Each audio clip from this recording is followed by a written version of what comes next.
I fucking hate night. Why? What's happening? Is it acting bad?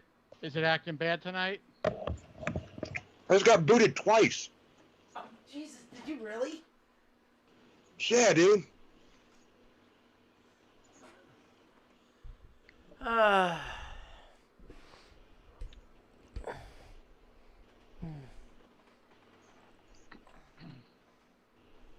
We'll power through it. It'll be all right.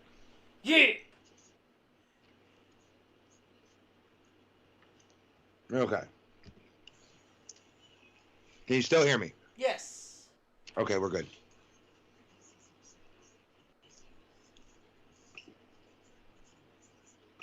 Oh, guess what? Remember how I told you a certain duo put out feelers the other day, Ryan? Correct, sir. The trio already has two. Really? Yep. Well, you know what that is, right? Retirement fund. Good old-fashioned retirement fund. It's genius, too. Yeah. Hold on 1 minute. I gotta. Yep, turn me down. I don't know how I can though. That's the funny part. Is it me that you're hearing or the printer? No, it's your volume. It's your microphone. All right, give me a second. I'll adjust it. Okay, actually, I just talk real quick. Better? Oh God, no! I have you on 50. That's the funny part.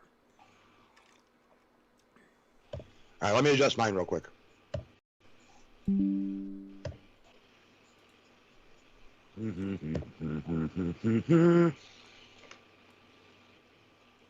I mean, I can turn you down on the audio feed. It's just Holy shit. Yeah, no, it's peaking on everything. yeah. How's this? Better. Now? Perfect. Perfect. All right, cool. All right. No peaks. John, talk real quick. Real quick. There you go. Perfect. 27. 37 in a row. I can't wait. I cannot fucking wait. Yeah, I was supposed to go see it tomorrow with a buddy of mine, but he bailed on me. Oh, that sucks. They're coming to the pageant with Clerks 3 with Kevin Smith and like the live Q&A and everything. That's the only way you're actually going to be able to see it. It looks like is they're No, doing it's play. well. Jersey is different. Planning. I'm saying like a lot of places are doing road shows. Oh, I mean, either way, I'm gonna watch the fucking movie, and if I gotta go hang out for a night with Kevin Smith, oh well, I'll make sure to take some fucking good weed with me. Just ask Silent Bob where it is. Just be like, look, Kevin, I know you don't know where the fuck's Muse at. That motherfucker's crazy. Let's smoke some weed.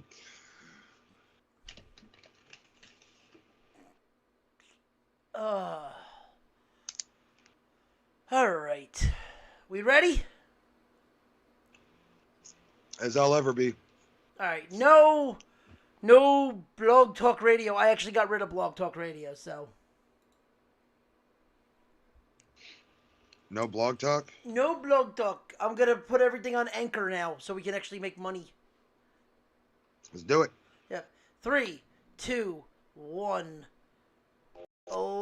Ladies and gentlemen, welcome to another episode of From Real to Heal. On today's episode, we dive into the D23 of all the new releases coming out for Disney, video games, and movies, as well as we dive into AEW's Media Scrum, as well as WWE's Raw, SmackDown, and, some shit that we missed during the last 2 weeks.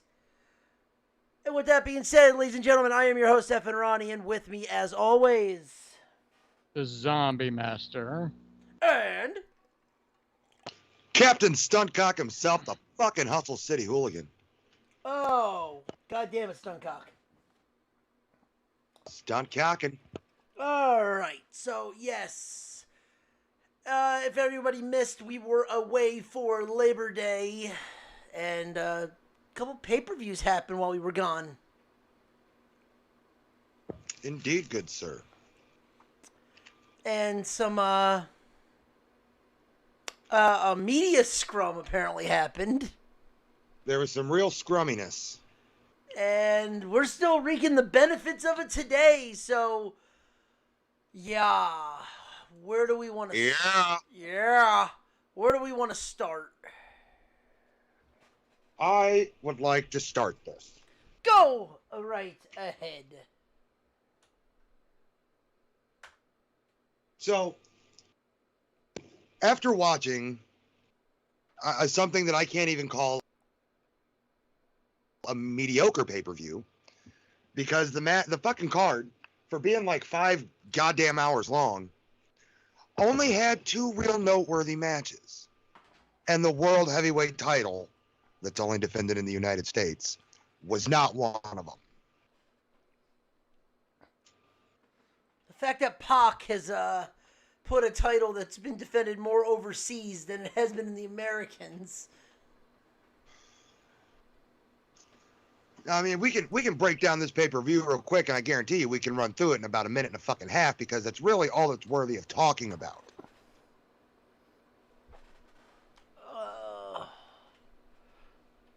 I'm pulling it up. I'm pulling up the pay-per-view right now. Just a shout out to Miss fucking Ruby Riott. Hope that nose heals up soon. Or Quit working with fucking amateurs, darling. Or her fucking head. I'm sorry. Sammy Guevara. People bitch about the fact that, like, oh, he called Eddie Kingston fat. Yeah, let Eddie go work unsafe Sammy Guevara. I mean, it's just 2 safe workers working each other at that point. I've gone on the record with my dislike of Eddie Kingston because he's become a fat, whiny bitch over the years. I used to be a big Eddie Kingston fan. That motherfucker was on top of his game, and now he's all like, I struggle with my body, don't call me fat. Get in the fucking gym and put down the donuts, fat boy. You're a fucking wrestler. Look like it. I mean, so did Chris Hero, and Chris Hero got his gimmick over as a fat piece of shit. He did get his gimmick over as a fat piece of shit, and here's why. Chris Hero can work. Eddie Kingston is frat boy monkey porn. With the weakest fucking offense I have ever seen in my goddamn life. Hold on. Let me imitate some Eddie Kingston machine gun chops. You ready?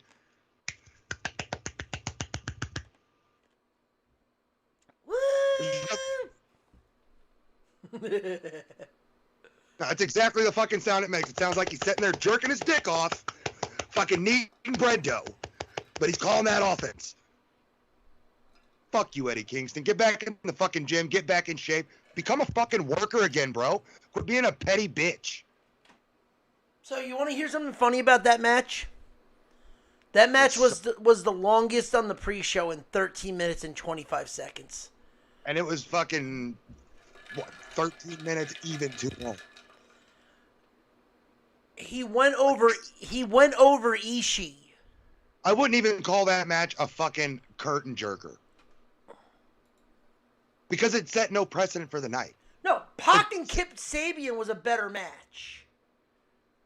It said absolutely nothing. And then he went in the back and got on his social media and bitched about people calling him fat. Poof. Fucking who? Well, I'm sorry. When you look more winded than Jared from Subway at a Boys and Girls Club convention. Did I say that out loud? I mean, Christ. At one point in time, Eddie Kingston was a wrestler. Eddie Kingston I used to see him wrestle all the time in J. Yeah. He used to be the wrestler's wrestler. You were going to watch an entertaining match. Gassed out, walk into the ring. Eddie Kingston was the god of Chikara. Right. Like I said, there was a point in time whenever Eddie Kingston was on the card and you knew you were going to be entertained. Now Eddie Kingston's on the card and we're like, fuck, is he going to have a coronary climbing the steps? Eddie Kingston was the John Cena of Chikara. No one wants to ever admit that, but he was. I will admit that because that's when I was a fan of the fat motherfucker. Yeah. So other matches, yeah, like you said. Wait, 1 second. Disclaimer. Before anybody says that I'm fucking body shaming, I used to be 270 fucking pounds. Eat my balls. You fat fuck. Formerly fat fuck. Kept it funny though. Aye! Yeah, that's right. Keep the fat fuck, leave the funny. Okay.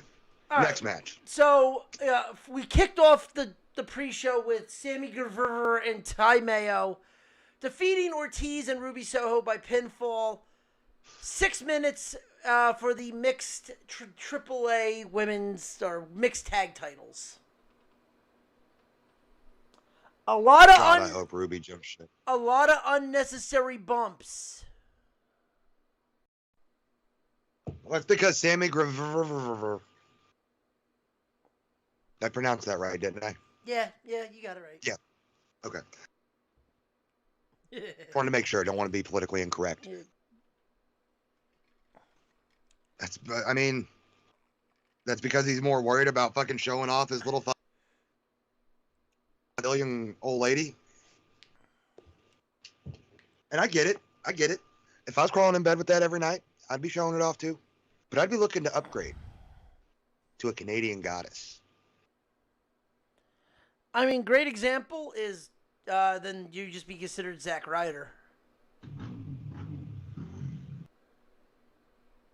You know what? I'd take being Zack Ryder too. Going from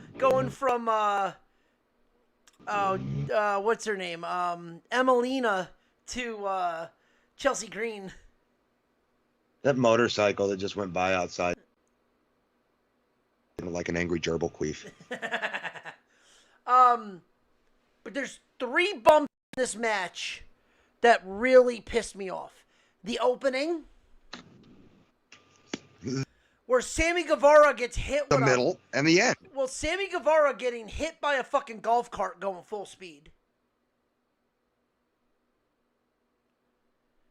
Turn into a one-trick pony. Oh, you did it at the last pay-per-view. You got to do it at this one too. 2, the boot to Ruby Soho's face. And then Sammy... That broke her nose? No, because there was another move that broke her nose, but Sammy dropping her on her fucking neck. After he gets kicked. After he got kicked. And then Ty going with the Ty KO and kneeing Ruby right in the nose to break her nose. Let me reiterate. I hope this gets out to you, Ruby.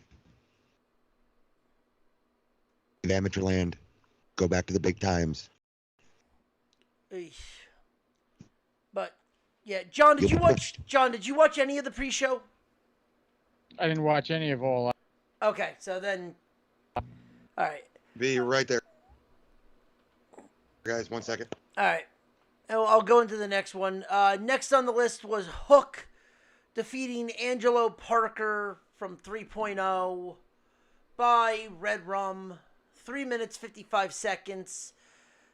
Short match, but Hook sold for 3 minutes of this match.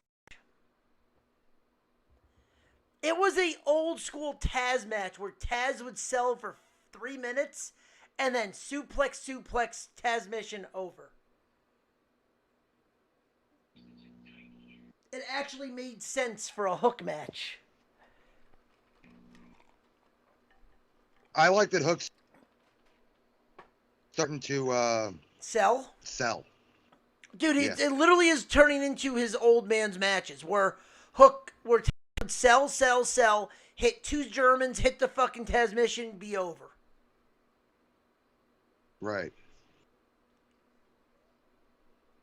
Pac beating Kip Sabian to retain the All-Atlantic, the AA title.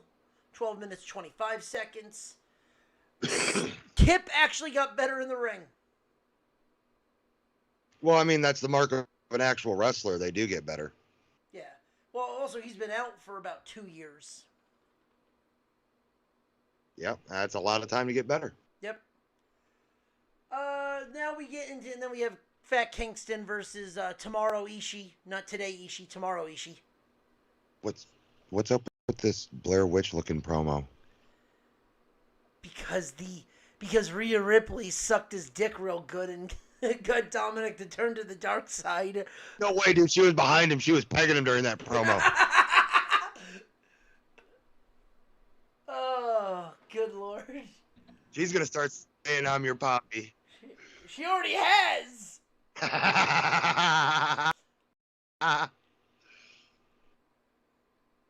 Alright, so yeah, we opened up with the casino ladder match where the winner got an AEW title shot at their choosing. The Joker, Claudio Castagnoli, Wheeler Yuta, Penta, Rey Fenix, Roosh, and Andrade and Dante Martin. Gee, I wonder who's going to win this. Honestly, you didn't know until the main event. When the main event happened, then I think we all kind of knew that it was MJF. But the Joker and his... I want to know what the hell is going on more with the cluster of people that MJF is behind. Because it looks like MJF is the leader of... And Stokely is his, like, manager that's recruiting people as a faction.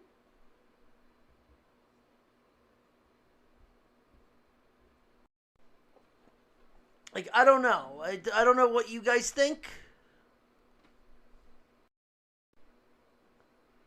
I don't know what the hell they're doing with that. He's giving about 6,000 business cards out. Who does he think he is? The new Bobby Heenan? Well, that's what they're trying to do. They're going to manage about 600 guys. I mean, yeah, that's honestly what they're trying to do.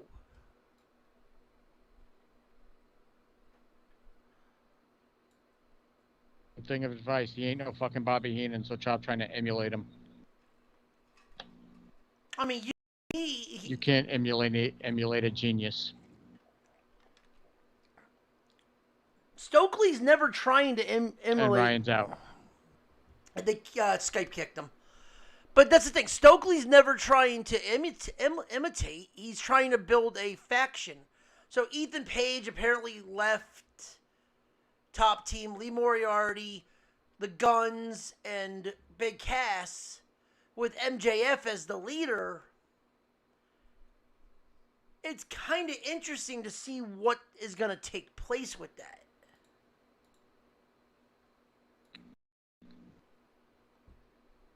There were about 7 or 8 guys that nobody's going to give 2 shits about after about a month. Down like the NWO and be boring. My opinion. Nah, because honestly, there's no tops other than MJF. Who's a fucking top star in that group? Nobody. Really? Morrissey? I said what I said. Yeah, the fact that you say Morrissey, Big Cass is not a top star, that's... I said what I said, and I meant what I said, and I'm not taking it back. Not back, but you're saying who's a top star. Big Cass is a top star. Lee Moriarty is a good mid-card guy. Colton, the Guns are a good tag team. Ethan Page is the only kind of odd man out of that one.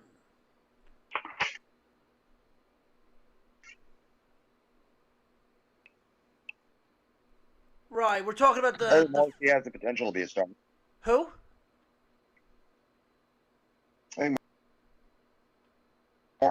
Yeah. Yeah, but he'll fuck it up like he's done.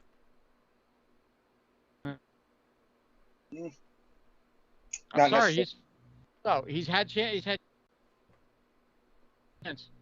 You know, fool me once, shame on you. Fool me twice, not gonna happen. Okay, where is he? Where has Big Cass actually had a chance? He had a chance with one of the biggest wrestling companies in the world, and he fucked it up. They had him pegged with Enzo.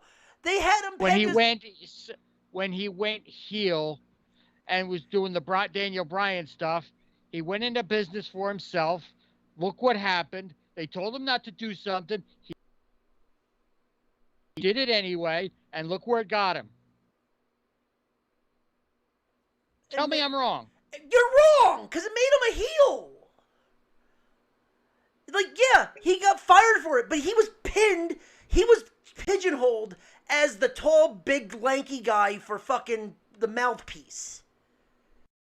He didn't want to be that anymore. And it took a fucking seizure for him to get his life in order. He's built like a fucking star now.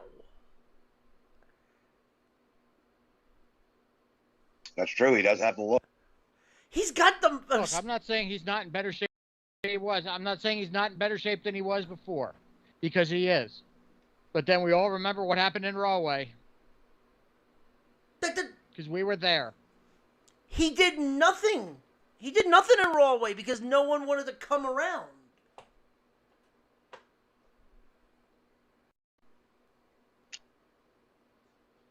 I'm trying to remember when he went into business for himself.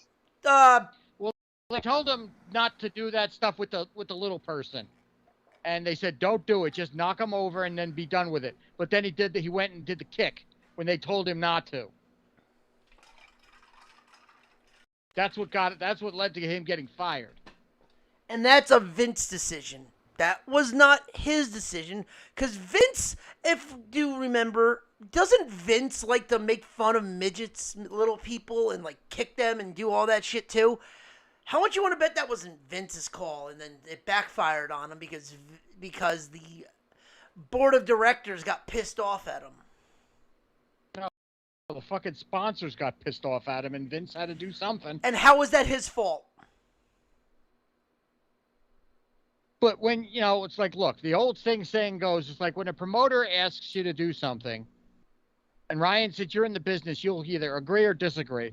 When a promoter says, look, do this, this, this, and this, or don't do this, this, and this, and this, how often you've been in the business. Have you ever been around a promoter where a promoter told a guy or a girl, don't do this during a match, and then they... Well, here's the thing. Promoters want a guy that's just going to say, yeah, boss, and do what they're supposed to. I'm not one of those people. I have said no. Straight up, no, that's fucking gay. So that is an option.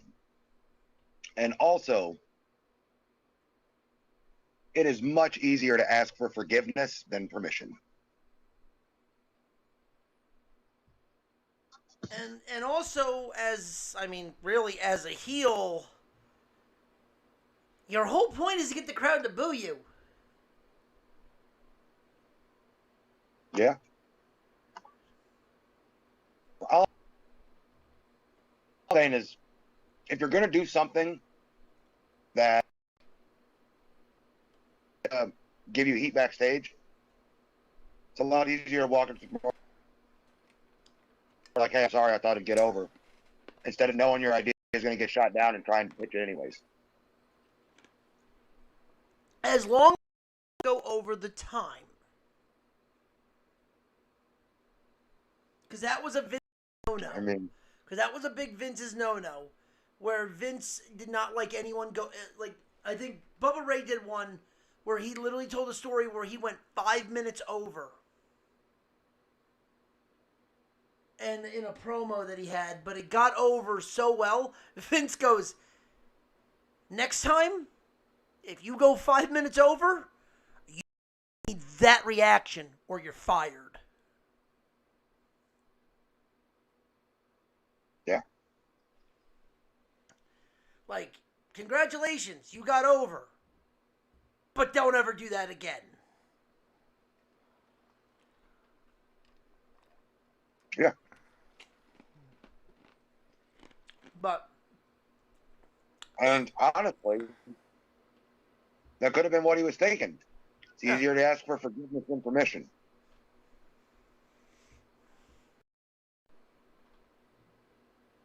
Morrissey is built like a fucking star. The Guns are young enough that they can still be brought up. Lee Moriarty is young enough that he can be brought up. Like I said, the only one out of that group that's out of place is Ethan Page.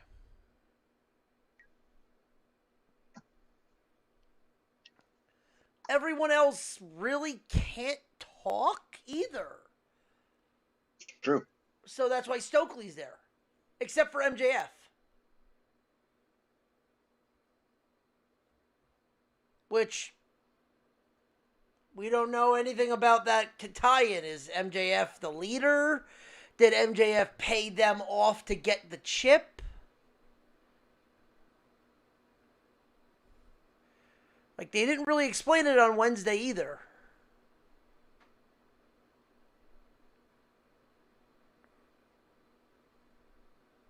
So. Yeah. Gotta pay up and pay attention. But next match where we had, so the Joker won the chip. Just then we find out it's MJF at the end of the night. The Elite, Kenny Omega and the Young Bucks defeat Hangman Page and the Dark Order, the Beaver Boys. It's Beaver Boys for the Trios title. 19 minutes 1950. It's a typical Young Bucks and Omega match. Pretty much. It was good. Not going to say it wasn't. But it's a typical Bucks match.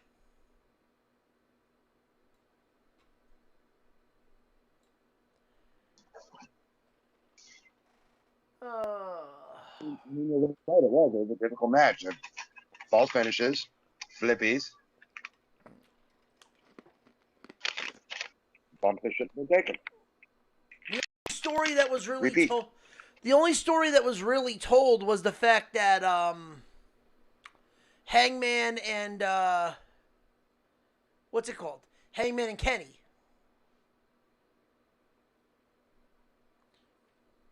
Was it? Yeah. Oh, and then we have this diarrhea worth of shit. Jade Cargill coming out like She-Hulk, which is a fitting color because that woman is greener than goose shit. Defeating Athena. Greener than goose. Defeating Athena to retain the TBS title in 4 minutes 20 seconds. God, 420 is such a fitting fucking number for that match. Yeah, that match was fucking terrible. That was my bathroom break match. So, let me ask you guys something. Jade Cargill's a heel, right? Yes. Why do they keep showing her with her... I know. Why do they keep showing her with her kid?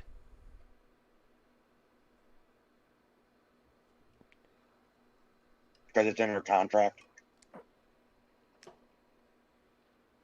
So she's a heel with a heart. That doesn't sound... Yeah, great. You're not really playing that as a story. We can liken it to the whore with a heart of gold. My ex-girlfriend? Try not to suck any dicks while walking to the parking lot. Hey, get back here. Oh, you want me to get started? Yeah, my ex sucked more dick than she could suck a golf ball through a garden hose. And she did it to everybody else, so... She's a hoe. But the question is, was it 37 in a row? No, it's probably double that. So, Jasmine St. Clair. Jasmine would actually be jealous of her. Wow. She is a hoe. Oh, to the umpteenth power. It's impressive. Yeah. Some might say... It's impressive if she's good looking enough, but she what? Some might say jealous. I ain't jealous of her. I just look at it this way. All I know is karma comes back and bites you square in the ass. This is coming from the woman who claims, I never going to have kids. Kids just ruin party time. Now she's got ha ha! Karma bitch, you fatso. Go fuck yourself. Okay. I have nothing to talk about Jade Cargill. Cargill wins. La-di-da. Wardlow and FTR defeats Lethal in the Motor City Machine Guns. Wardlow goes over. Enough said. Top guys. Right.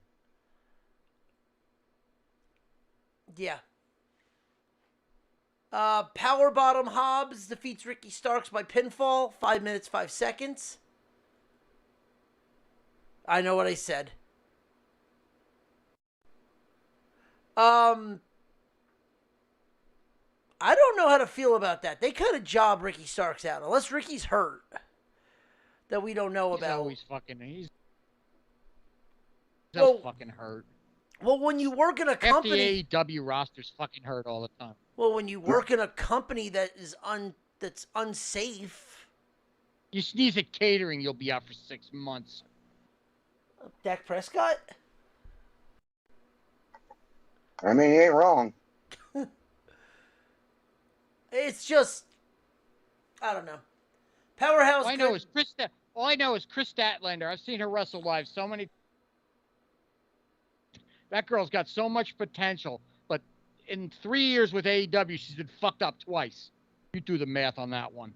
Because the women are either Yoshis or Yoshis, or they don't know how to fucking work. Right. They're either too green or too stiff. Or they have a wiener. Yeah, or they're a dude. That's a man, baby. Oh, God. I'm just a sweet She's trans. a man. Yeah. No. No, I was going to go more with the I'm just a sweet transvestite. Hey. As Christian would say, show some respect.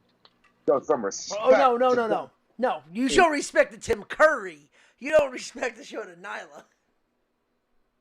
No, but you do respect Dr. Frankenfurter. You respect Tim Curry, period. All right, now here's the match where they got it wrong, in my opinion. All right. Swerve and... AEW getting something. Well, let me introduce the match. The Swerve and Soft Swerve. Soft Swerve, I like it. Yeah, meaning Keith Lee. Defeating the Acclaim by pinfall. 22 minutes, 30 seconds. This is bullshit. The only reason they still have those titles is because they're ex-WWE. That's the only reason they still got them. But the Acclaim should have taken them. Yeah, this is the one that they officially got wrong. I really don't care about everything else, whatever. This one they got wrong. The Acclaim, so what is Keith Lee and Shane Strickland? A tag team. That have what? They have the tag team world by the balls. Okay, when Keith Lee starts looking more like Top Dollar, we have a problem. I'm not disagreeing, sir. When you look at Keith Lee and go, Vince might have been right.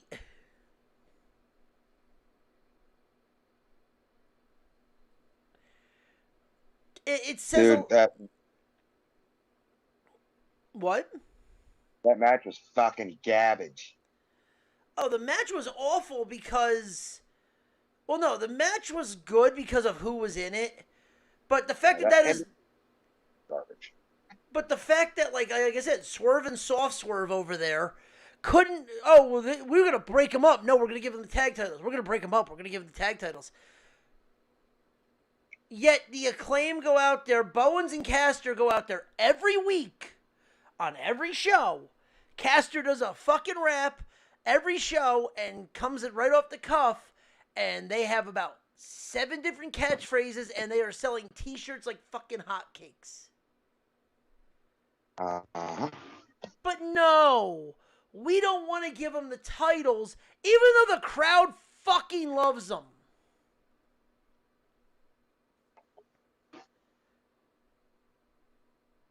Meanwhile, you know, one of the other pillars that you had on this literally only lasted 20 seconds in a fucking match. There were a lot of booking mistakes. Yeah.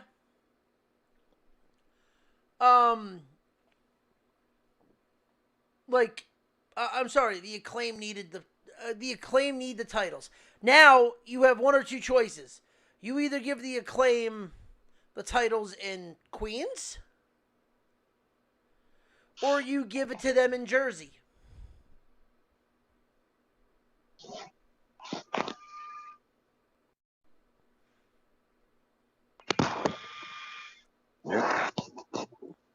You really have no other choice but to do that now. Because you had a perfectly good opportunity and you fucking failed. Just like the media scrum, you fucking failed.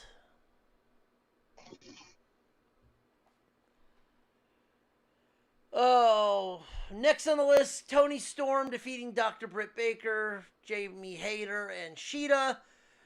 14 minutes of boredom.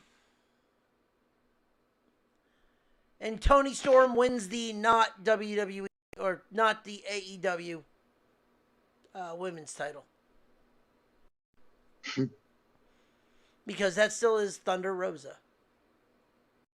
For now. For now, yes. Chris, she gets released. She won't be getting released. She asked for it. Doesn't mean shit. She can ask for $1 million. She can shit in one hand and ask for $1 million in the other and see what fills up first.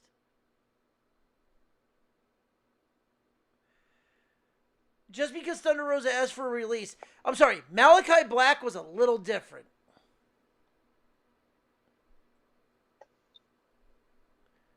And the oversell on that shit. Holy fuck.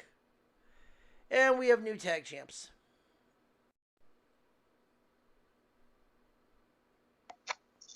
That was fucking quick.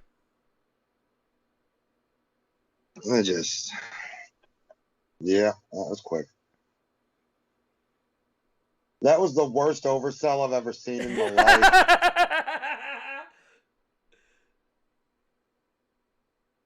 Like that was an Austin bump, a front bump, and a little bit of an Alabama. Hey, so speaking of Bailey, did you guys see the sign last week? No. You didn't? No. Which sign? Dude in the crowd holding up a sign that says, quote, came Bailey's ass. Oh,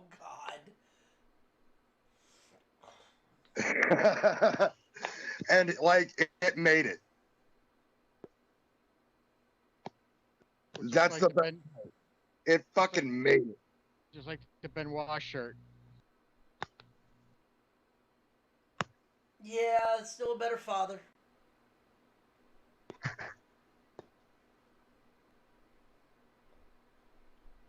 Keep my off-color joke off the air because it'll just cancel. Well, Internet, you got what you wanted. You wanted them to build new stars. You got new stars. New stars-ish.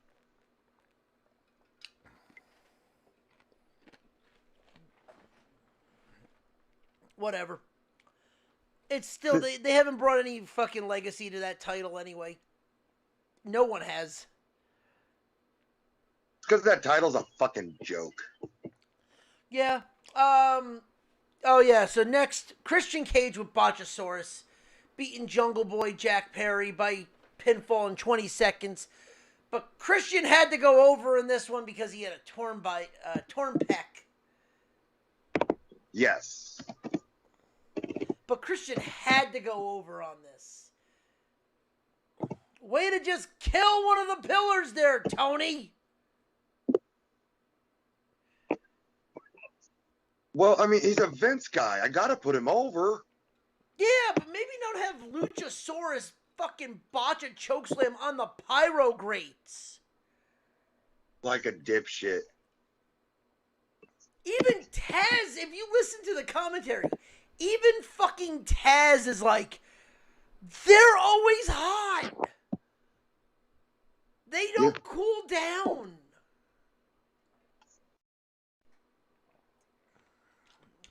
And No, they're always hot. And if you saw us back afterwards, yeah. Yeah, you could totally see it. Yeah, Ray, your boy can't move right now. I got a dildo shoved up his ass right now. That's why he's standing so stiff.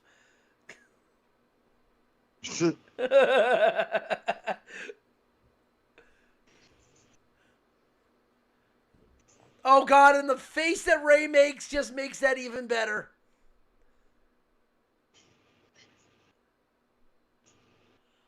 Final ones, Jericho beat D-Bry. Good solid match. Nobody. That was a solid wrestling match. Yep. Hurts me plenty. Old man thing.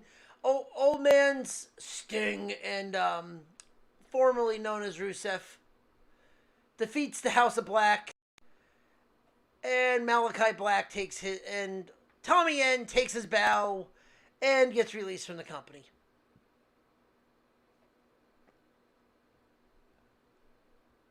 Conditionally. Yeah. And then CM Punk defeats Jon Moxley by pinfall in Chicago.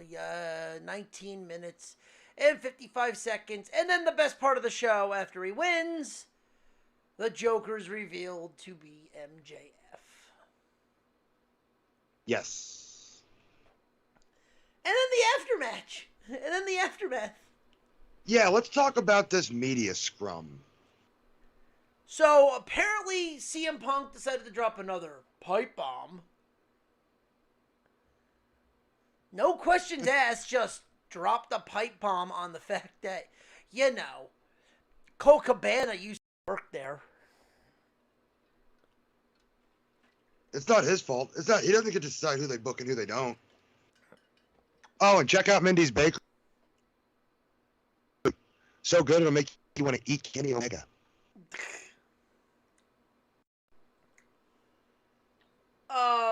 Shit like Punk was saying, like the EVPs of this company couldn't run a fucking Target.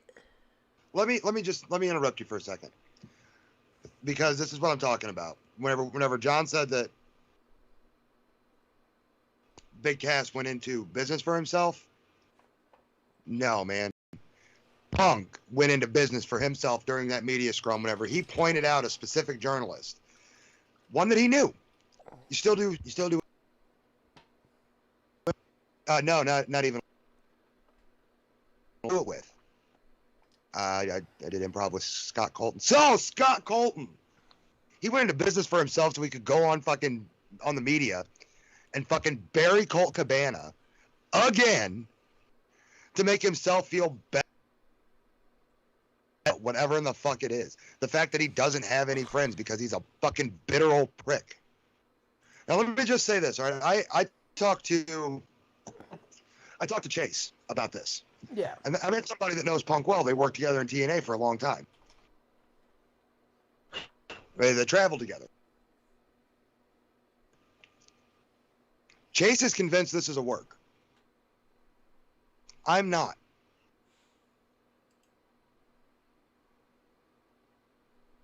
Because he went into business for himself from the beginning, and he did nothing but fucking make Tony Khan look stupid.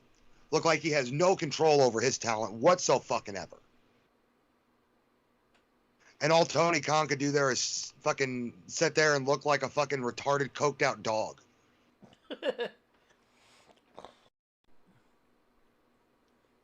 I mean, he buried the executive vice presidents of the company. He buried Adam Page. Now, I remember, wasn't it just a few months ago when he came out and he said that there was a locker room full of kids back there that He really wished where part of the business was he whenever he was 10 years ago, and he can't wait to. That was the quote, right? Yeah. Exactly. And what did he say during the media scrum? Exactly a year ago. And what did he say at that media scrum 1 year later? I'm tired, I'm old, I'm pissed off, and I work with fucking children. I'm tired of wrestling these fucking children. Dude, he dropped more F-bombs in an episode of fucking 83 weeks. And that just makes Tony look completely out of control to the network.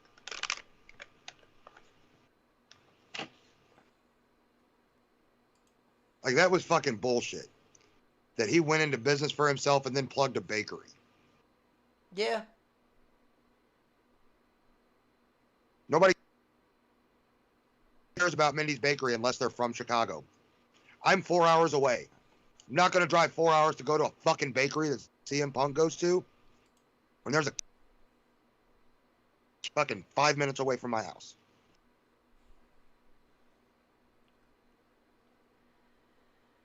All right, I'm going to calm down for a second. Yeah. No, but you're absolutely right. And then what led to that was the EVPs deciding to go to Kenny Omega's locker.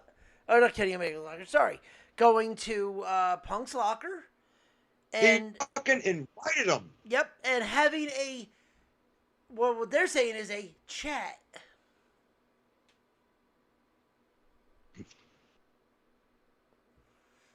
The third-party investigation firm is not saying that. No, they're saying they got the shit beat out of them, which led to suspensions from everybody from Punk, Ace Steel, Nakazawa,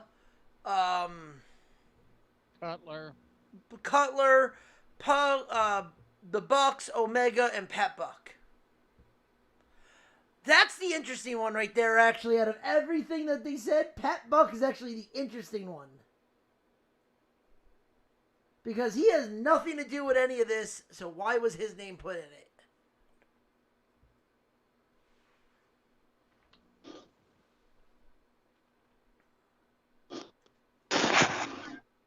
So. Like, yeah. That was a whole fucked up situation. So, former WWE talent has come out and talked about this. All right. Good old Dirty Dutch. Old Dirty Dutch. Dirty Dutch. All right.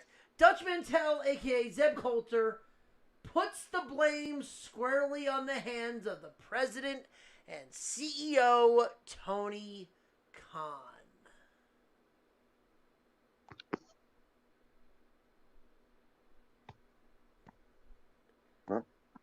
Unlike the cause of the outburst. Well, Tony worked himself into a shoot here.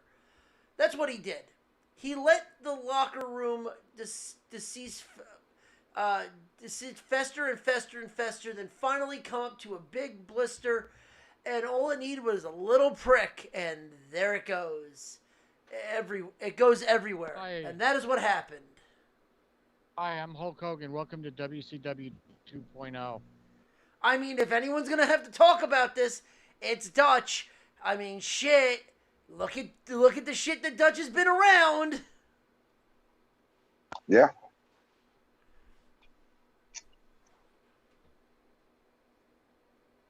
That's even better. So apparently the rumor was that the EVPs, the elite, kicked down the door, even though Punk offered them to come to their locker room. He goes... And really, they kicked in a door meant to withstand a riot? So this is exactly what he says. He goes, as far as the EVP storming into a door and beating the door down is not possible.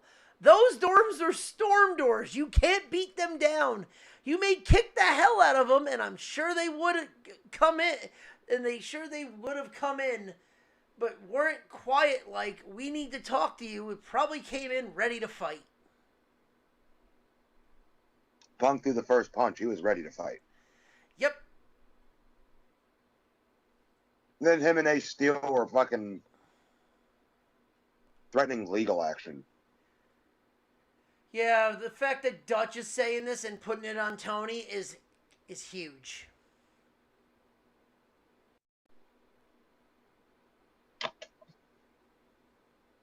It is Tony's fault. He's supposed to be in control of his fucking company.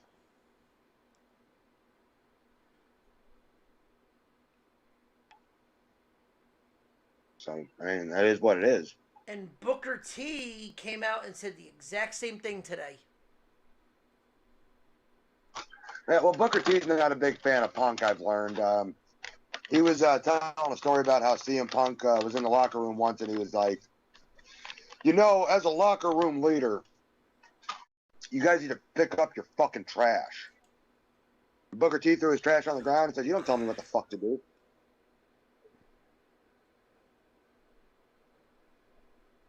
Yeah, right? Punk has always been a fucking, he's a heat magnet. Yeah. I don't know how. Yeah. He's a fucking heat magnet. Everywhere he goes, there's heat on him in the locker room. I mean, there's heat on him in TNA, wasn't there? I mean, he was only there for like 2 shows, really. Yeah, there was a cup of coffee, but still. I mean, they didn't keep him around. There's got to be a reason. Yeah, right? I don't know.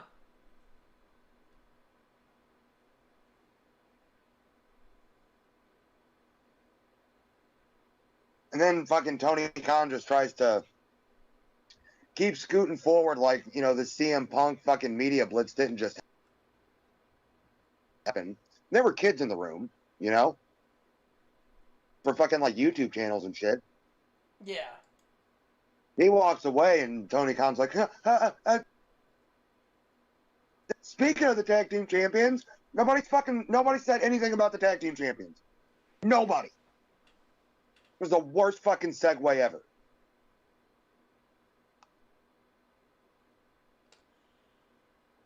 Honest to God, does anyone Does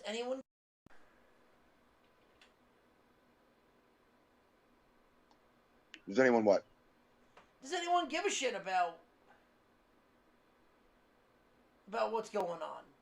Like, does anyone give a shit about what's going on when it comes to these guys? Not at all. Really. It's like, oh, Here's well, my question. Why does Tony Khan do media scrums? Everybody knows wrestling is fucking predetermined. because New Japan does it. But New Japan also treats it like it's a fucking sport. According to Tony, he's the only pro wrestling company. New Japan will say otherwise. They don't have sports. No, New Japan is in the sport of wrestling. I'd like to see Shibata take on Tommy N one day. That'd be dope. Yeah. Guess what? Because it wouldn't be a fucking sports entertainment. It would be an MMA fight that had wrestling in it. I'd pay for it. Yeah. I think anyone would pay for it. And yes, I'm not calling him Malachi, but no, it's Tommy fucking N. Yeah, it's Tommy N. Oh, did you hear what the dirt sheets have reported about this? He filed a new trademark, right? No, not even that. But so the dirt sheets come out and go, get a kick of this, get a kick of this. Apparently, he's been hanging around with WWE superstar Zelina Vega. Oh, wow. Don't say. Dude, these dirt sheets are fucking grabbing at straws. Like, everyone commented, going back, going, you know that's his wife, right? Right. You dumb shits.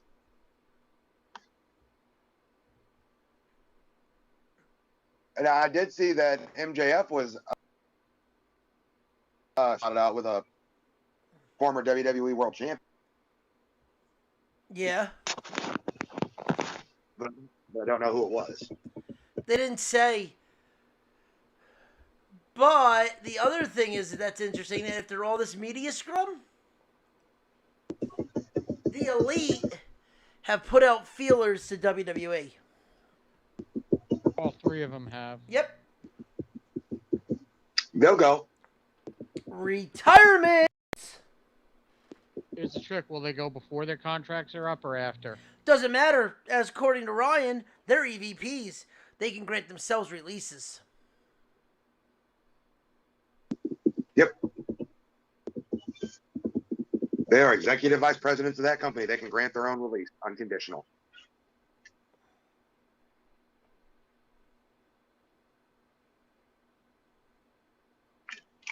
Tony Khan's money didn't build that company. The Bucks and Cody's money built that company. The Bucks and Cody's name built that company. No, they literally they pulled the Vince and Linda. If that first event would have failed, those dudes would have been looking down the barrel of fucking bankruptcy. Yeah.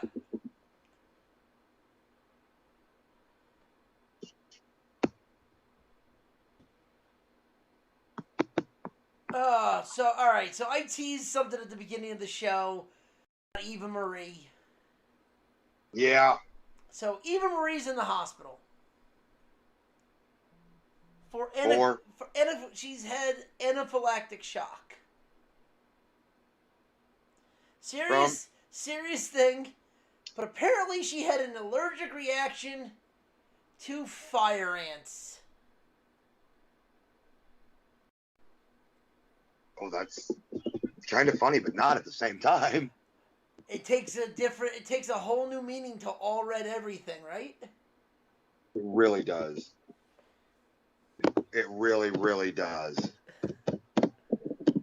Like, it's fucked up to say, but God, hope you get better, but like that's just kind of funny. Yeah, it's pretty good shit. I can't lie. Oh shit! But at AEW pay-per-view, for the few good matches they had, they can do better. I don't see why everybody's losing their shit.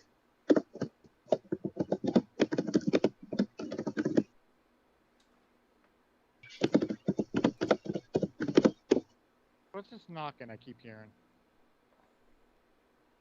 What? I keep hearing knocking.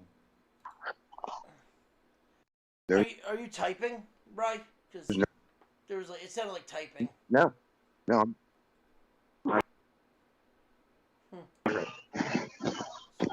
It's all good. All right.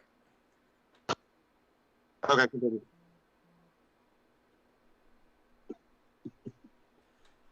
All right, wrestling. Other than that, unless you want to talk about Clash at the Castle. Now we can talk about that because that was actually a decent show. There's nothing. It was. I mean, other than the fact that Sheamus and Walter fucking killed each other. 5-star match right there. Yeah, Meltzer. Yeah.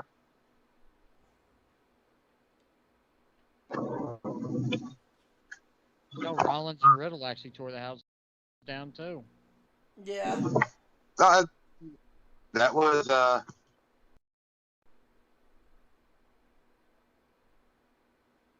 yeah, it was a really well put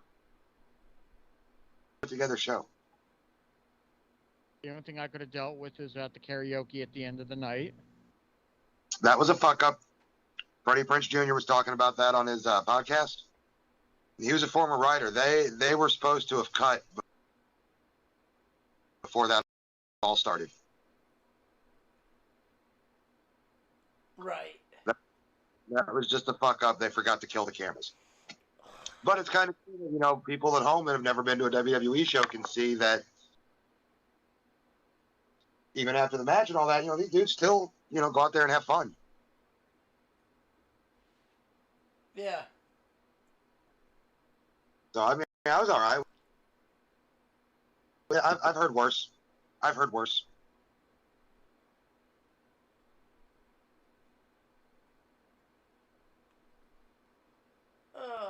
So All right. I mean, that's really it for wrestling news. Do we want to go into the D23 happened this week? yeah, So D23 happened and it just ended. And holy shit, is Disney just going to fucking overload everything? well, we knew they were going to do that.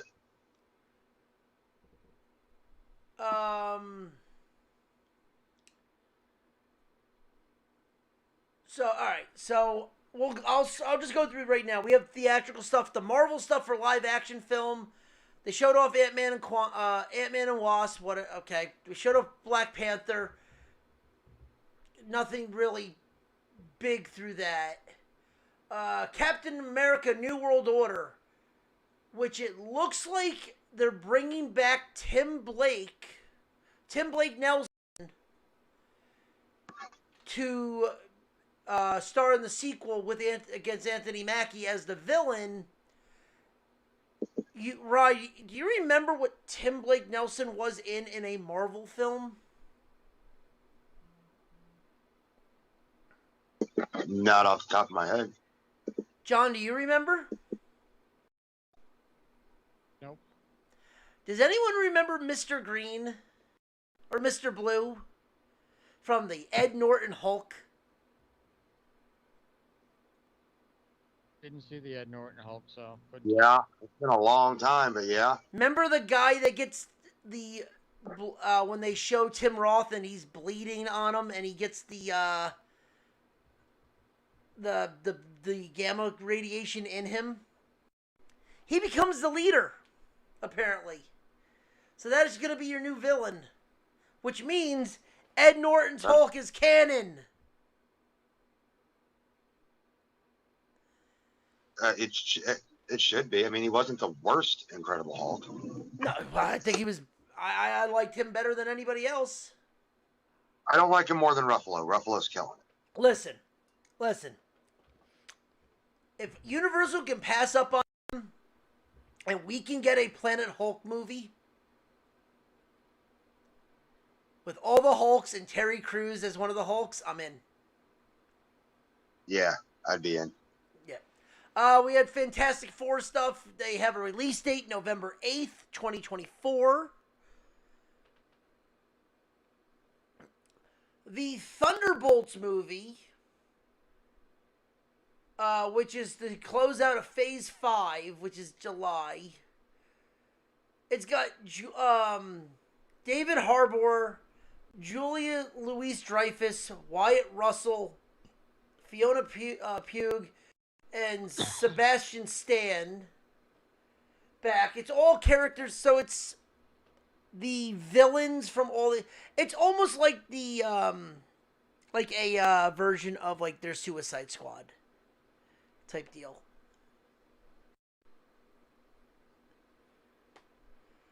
Lucasfilms. We had two things from Lucasfilms from all this for theaters. Indiana Jones 5. Boo! Fifth installment, Harrison Ford, the dressing room, also revealed that this will be his last time playing Indy. He says, "I'm done. I will not fall down for you again." I'll fucking believe it when Shia LaBeouf. they're gonna keep Shia LaBeouf as the new Indy. Shia LaBeouf. Hey, he was Indy's kid. Yeah, but Kingdom of the Crystal Skull Oh, sucks. it did, but Shia was not bad. And I like Shia's acting. I'm sorry, Shia does not get any credit. I like his acting too. I love Disturbia. Have you Peanut Butter Falcon? I have. Peanut Butter Falcon was superb. I put it up there with Holes. The other one, oh fuck, the biopic of his. Let's Go? No. Fuck. What was the other one? It was Peanut Butter Falcon, and it was him playing his dad. I don't think I saw that one. It's on Amazon Prime. I'll find it, but it's that was really freaking good. It's his dad is like a rodeo clown, and it's him like pretty much reflecting on his life from his father's point of view. Okay. It's fucking dark, dude. Could be interesting. It's a good. It's old. It's about 4 years old now. It's really good. Then we have the new trailer for Willow came out. Willow. We have Warwick Davis is back as Willow with Christian Slater. Where the fuck has he been? I don't know. Oh man, is he gonna come back with like really bad fucking plastic surgery like Zac Efron? I don't know. I'm interested though. That's gonna be interesting. 20th Century Fox, I really don't give a shit. It's Avatar. It's Pocahontas with blue people. It's Pocahontas with Smurfs. I like Avatar. You fuck off. All right, then you can have fun going watching this one because they just showed some load of footage of Cameron long in word sequel of one of the highest grossing films of all time. Woohoo. The most visually spectacular films of all time. I'm not saying that it's not beautiful, but it's Pocahontas with Smurfs. I don't give a fuck. They had like hardcore fucking ponytail sex. All right, and now we get to the kind of... Oh, I don't know how to talk about this without sounding bad. Oh, first things first, we're getting a live-action version of a prequel of The Lion King, but it's of Mufasa. I'm down, dude. That one I'm in for. But how do you feel about The Little Mermaid? I'm fine with it. Let's do this.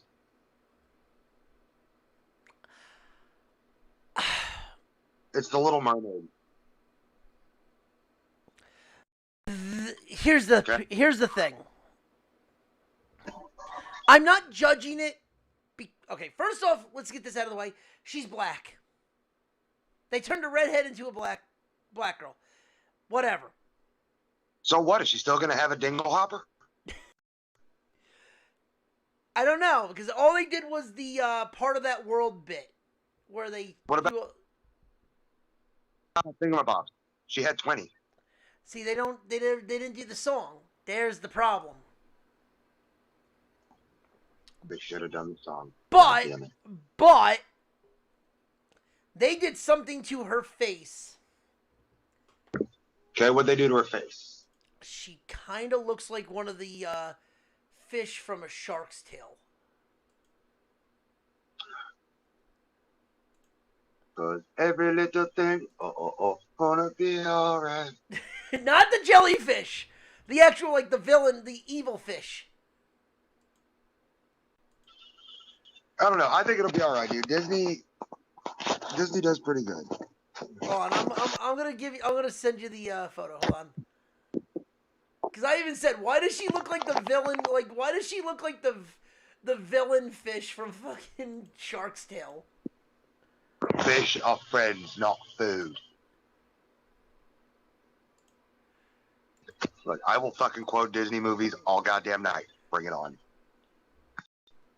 Oh, and I'm pulling this up because you're gonna. When you see this, tell me you do not see this. Like, it's going to be one of those where you're kind of like, you son of a bitch. All right. I'm expecting son of a bitch.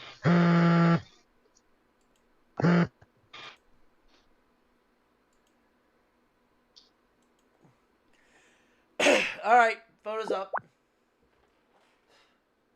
Oh dear Lord, what am I about to see?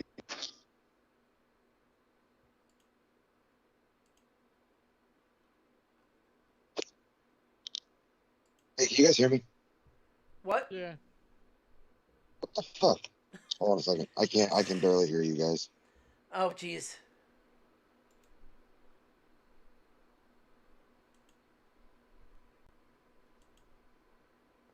Say something. Something. Something. God damn it. God damn it. Skype, fix your shit. Yeah, that's it. So there you go. There's your comparison, Rye.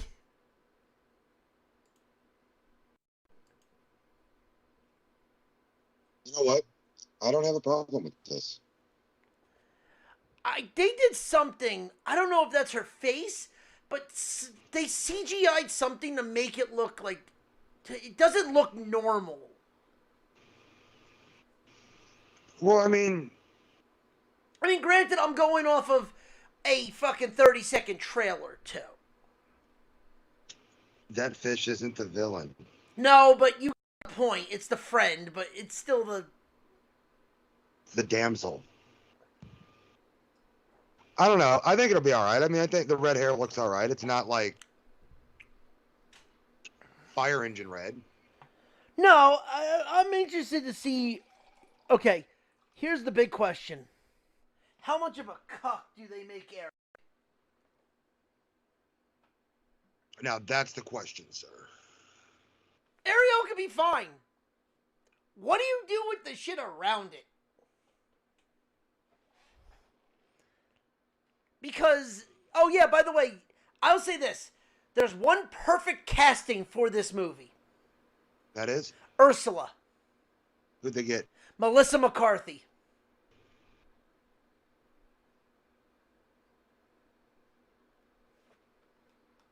Who's playing? They have not said, and I have not seen anything from it. So, actually, I mean, as long as we Flounder and Sebastian, we should be all right. But Melissa McCarthy is like spot fucking on perfect casting for Ursula. She is great casting for Ursula. I will say that, yes. They did a great job. Okay, here you go. I got actually pulled up. The Prince Eric is Jonah Hurricane. Jarvis I don't know who that is. Jarvis Bardem is your King Triton. Okay. Sebastian? Hold on. Sebastian is probably going to be voiceover. Well, yeah. Sebastian, David Diggs. They got a woman. They got a woman to voice over Scully. Scully. That's the seagull. the seagull. Yeah, I was about to ask that one next. I can't even pronounce the other one. And then Jacob Timberland the woman that the guy that voiced over oh god, he was in Luca. He's Flounder. I'm gonna give it a try. Okay. It's on Disney Plus. That's the big thing. It's on Disney Plus. Right. Well, let me say, like, 'cause I was like really super duper on the fence about like the Fox Rocky Horror remake, because I am like a diehard Rocky Horror fan purist. Okay. Yeah.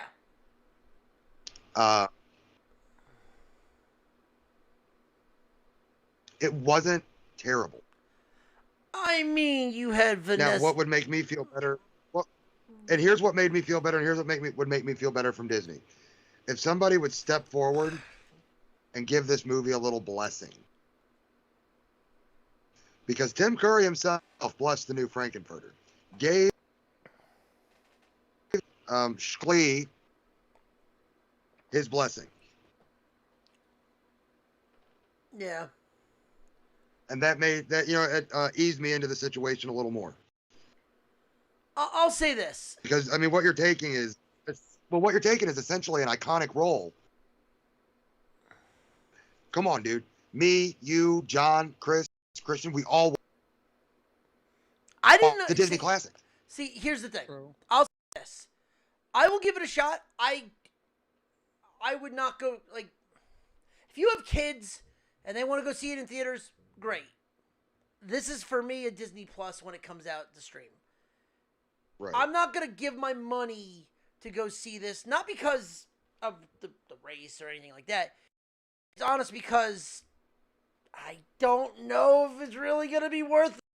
Yeah. That's fair.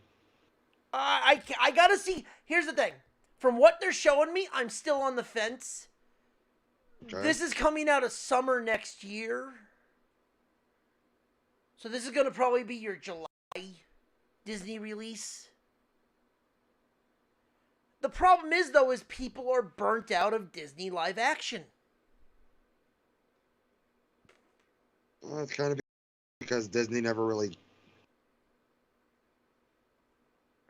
Of all the great things that Disney can do, live action is not one of them. Right. Oh, I personally like Beauty and the Beast. They get hits every now and then. The But Lion most King. of Disney's live action movies. Just not the Lion King. The Jungle Book? I didn't actually give it a chance. I haven't watched it, so I can't even have any question to But that. like that, I mean, if they're gonna keep trying to redo these movies, how long until they're trying to do a live action Cars with fucking Vin Diesel? Yeah, there's certain animated films you can't touch. Like Cars and, fucking Austin got a fucking broken nose. Mufasa, that's interesting. You're going to have to do it quick because obviously James Earl Jones. You don't know what you got. Now, what's interesting is Disney Plus live action Disney that's coming to Disney Plus. You have Hocus Pocus 2. Personally, I wonder how they're going to get around this because if you remember from the first one, Sarah Jessica Parker's character was a horn dog. She'll still be a horn dog. Going after 16-year-olds? She was only 16 herself. Doesn't matter matter how old the actor is. No. Doesn't matter how old the fuck. You think logically. People like that do not think logically. You know people will be bitching about it. But yes, you're right. I mean, it's not even thinking logically. It's following fucking character points. She was young. Where the Sanderson sisters were captured and killed. Yeah, it's going to be interesting to see what they do with Hocus Pocus 2. It's coming out. It's on Disney Plus at the end of the month. Oh, I'm so fucking excited! Disenchanted, where it is the sequel to Enchanted.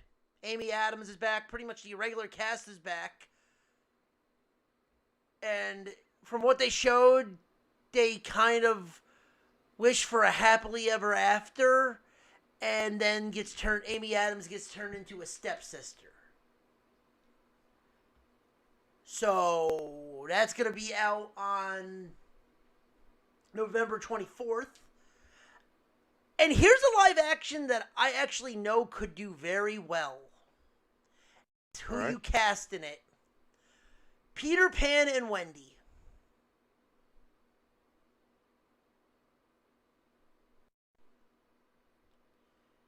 Okay. It could be really good, or it could be a shit show. It could be really bad because Did they?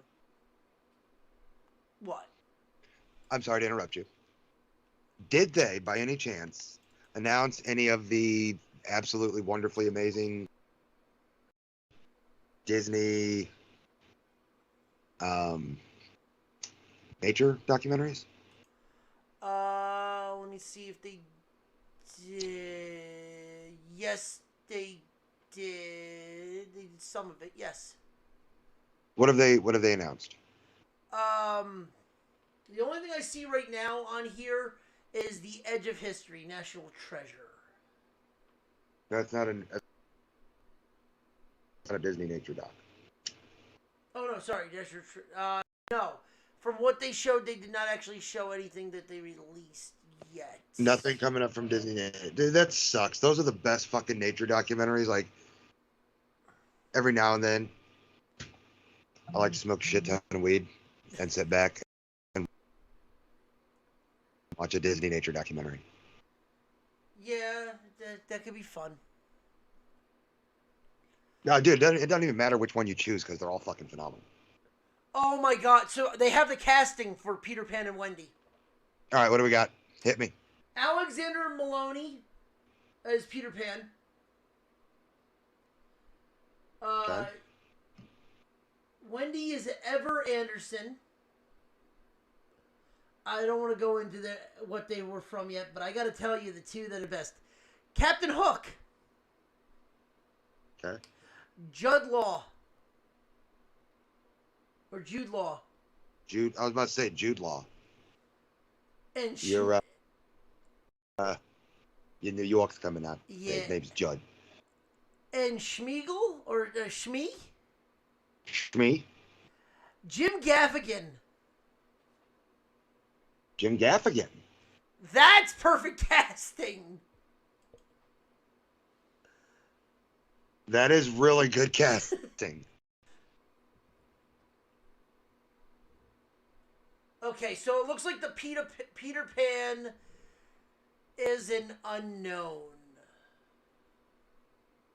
That could be interesting. London-based, which is fitting because Peter Pan was from London. Correct. Voice work, yeah, he's an unknown.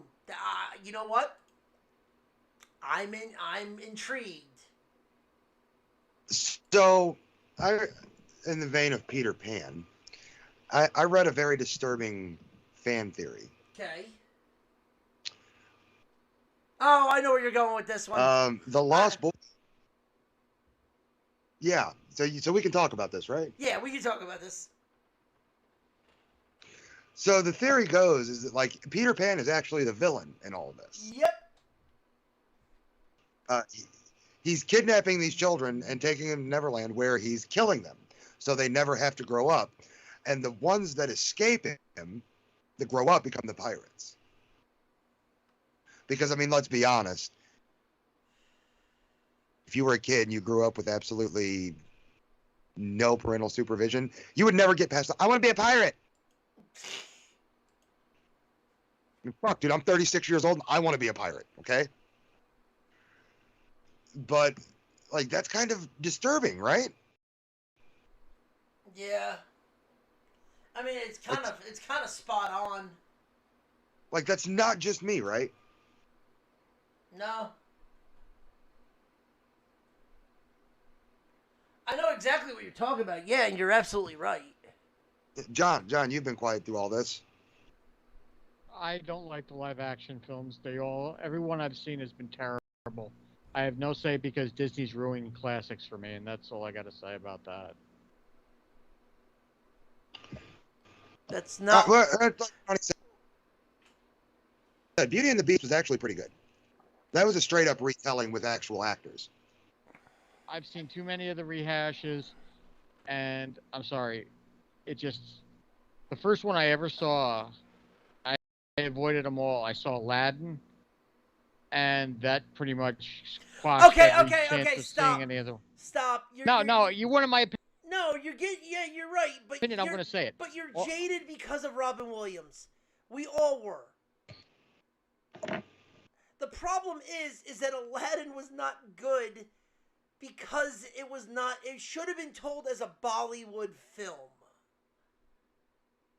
Yes. Aladdin is not a standard to go off because Will Smith being compared to Robin Williams is not quite unfair. Not fair. No, Will Smith tried to be fucking Robin Williams, and nobody's gonna be Robin fucking Williams. I don't think he tried to be Robin Williams. He used the same fucking dialogue. Because he's the same fucking character telling the same fucking story. I'm sorry, Will Smith and vice versa. It's not. Of course he's gonna use the same dialogue. It's the dialogue that was written for Genie in the animated movie. I mean, fuck, that's like people talking about Mike Myers as Shrek. Guess what? That part wasn't written for Mike Myers. It was written for Chris Farley. Yeah. Yeah, but here's the difference with But that. here's the difference. That I might can't have imagine anybody else doing it besides Mike Myers. Yeah, but here's the thing. It's like you said. It was written for Chris Farley, but unfortunately Chris Farley passed away. And to see how Chris would have done with it. Sure, Mike did an outstanding job with Shrek. Made it iconic. I get it. But then here's the thing. When everybody in the world was captivated by how Robin Williams played the Genie, how Robin Williams was... The drawings itself made that wonderful. The artistic way it was... the cartoon looked, with Robin Williams doing the different characters, like, with the tailor and, Arsenio and the woo woo woo and all that stuff. But then to turn around and take Will Smith, who, I'm sorry to say, is an action guy, and his sitcom days were good, but he's not a naturally super duper mega funny guy in my eyes. And for him to turn around and try to emulate Robin Williams was not only blasphemous to the movie Aladdin itself, but blasphemous to Robin Williams and his family. My words, my opinion. I feel he destroyed all live action Disney for me. The only live action movie that I liked, which was based off of a ride, actually no, two. I didn't mind Pirates of the Caribbean, and I didn't mind the Jungle Cruise. Jungle Cruise But was as for not cartoons, that good. I'm just saying, as for cartoons to live action, from what I've seen, I went back and I saw it. Like I said, Aladdin was the first one. Went and saw Beauty and the Beast. Wasn't impressed. 101 Dalmatian. Wasn't impressed. Jungle Book. Wasn't impressed. It's because in my mind, I grew up with the cartoons. So did we. I'm not saying you didn't. I'm not. You asked my opinion. I'm giving it. I don't care for the live action versions. I just don't. They're not. They perform, in my opinion. And I've tried to sit and watch them. I can't. They're unwatchable to me. And I'm not going to see Pinocchio either. Same fucking reason. And it's not because I don't like Tom Hanks. I love Tom Hanks.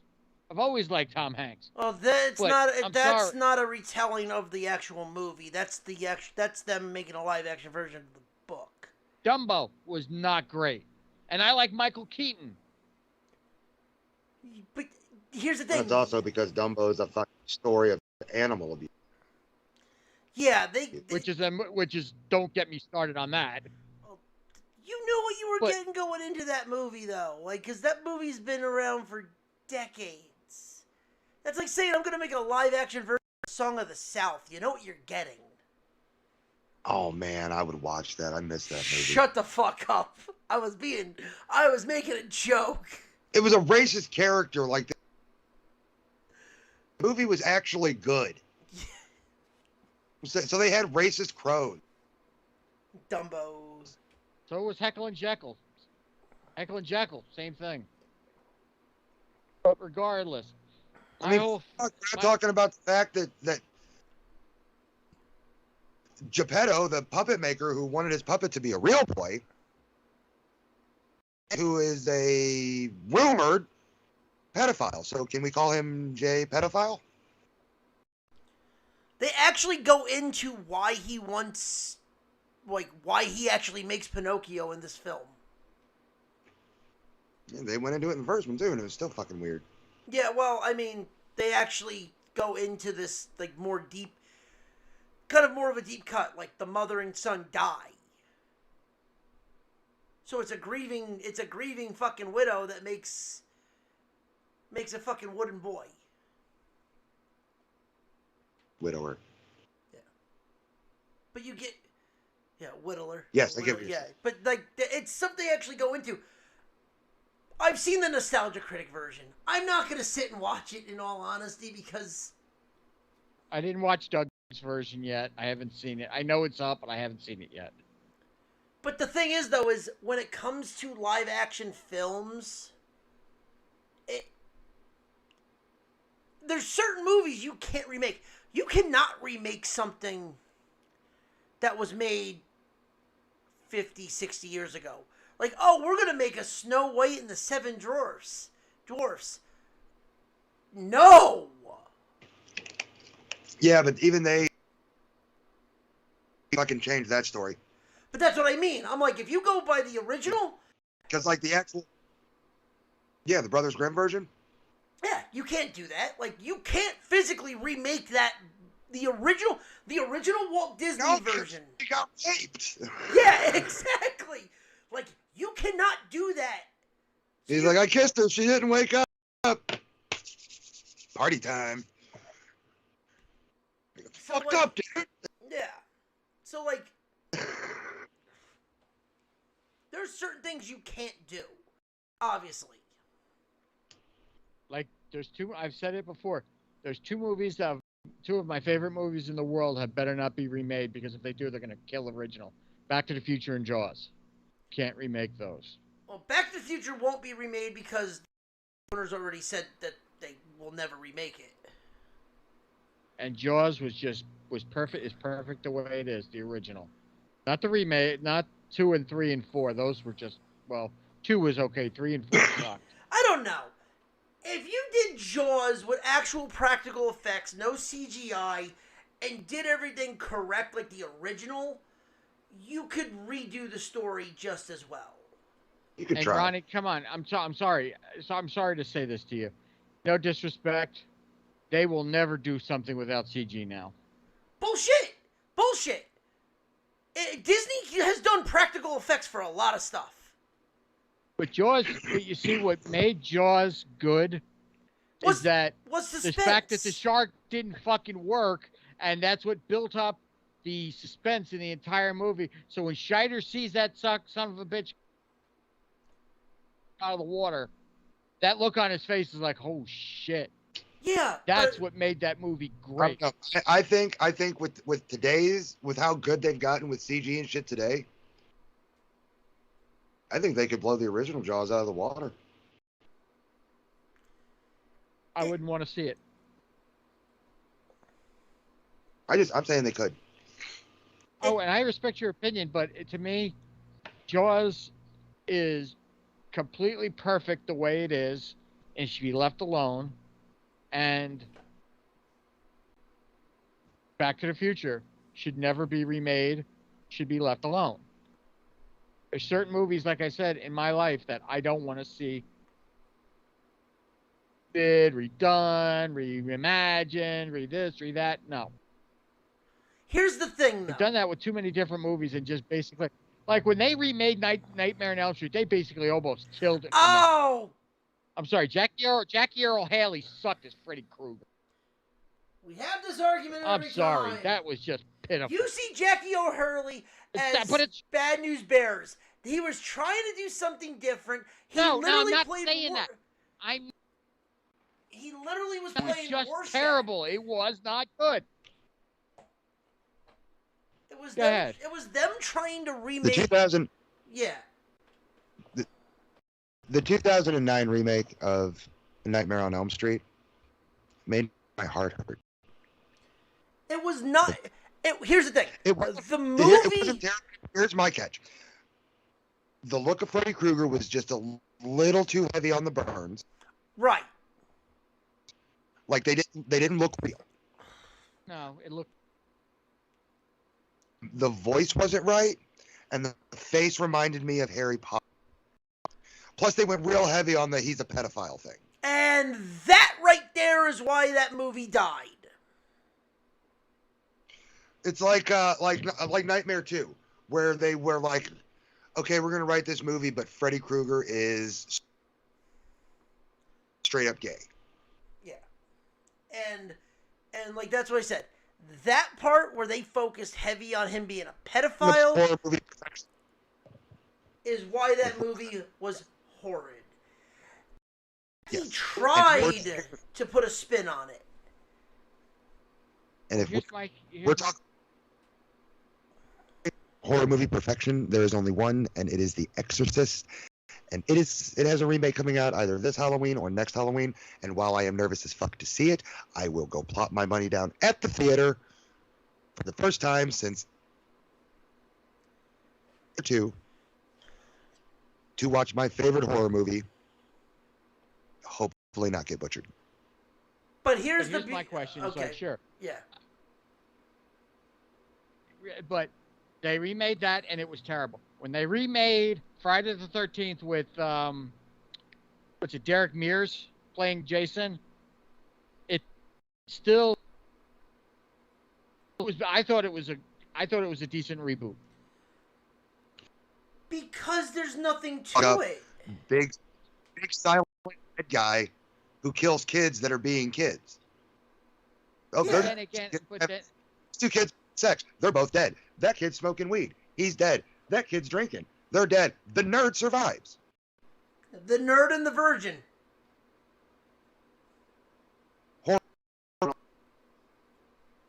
Like, I mean, you figured, how can they screw up Freddy Krueger? Ways to stop Freddy Krueger. And that's why to this day, I've never heard of anybody saying, we're going to reboot it again. We're going to do another reboot of Nightmare on Elm Street.